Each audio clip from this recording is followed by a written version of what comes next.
Kementerian Kelautan dan Perikanan atau KKP mencatat produksi perikanan budidaya mencapai 5,02 juta ton hingga triwulan ketiga tahun 2025 atau setara 96,95% dari target tahunan 5,17 juta ton.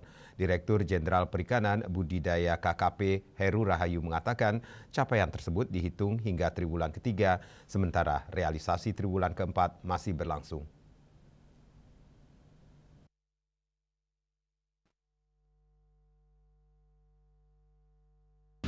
Dalam capaian kinerja kelautan dan perikanan, Kementerian Kelautan dan Perikanan atau KKP mencatat produksi perikanan budidaya mencapai 5,02 juta ton hingga triwulan ketiga tahun 2025 atau setara 96,95%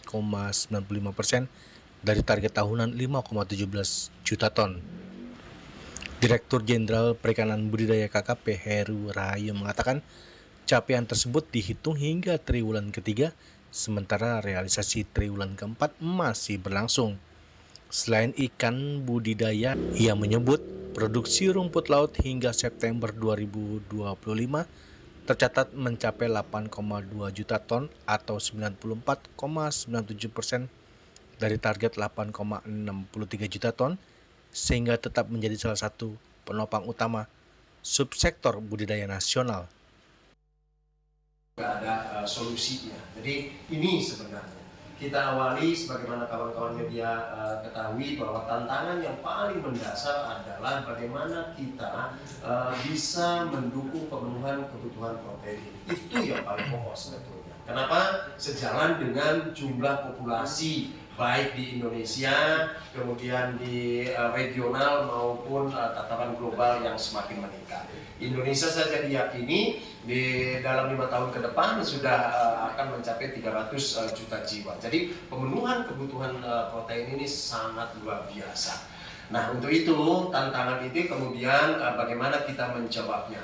Nah, KKP mencoba melaksanakan 5 kebijakan yang dikemas dalam konsep Blue Economy.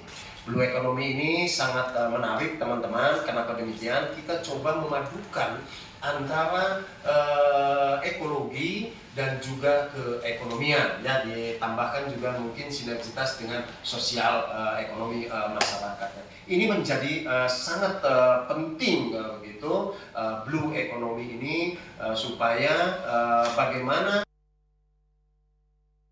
Dari sisi penerimaan negara bukan pajak, Heru Rahayu mengatakan perikanan budidaya mencatat realisasi 391,55% dari target.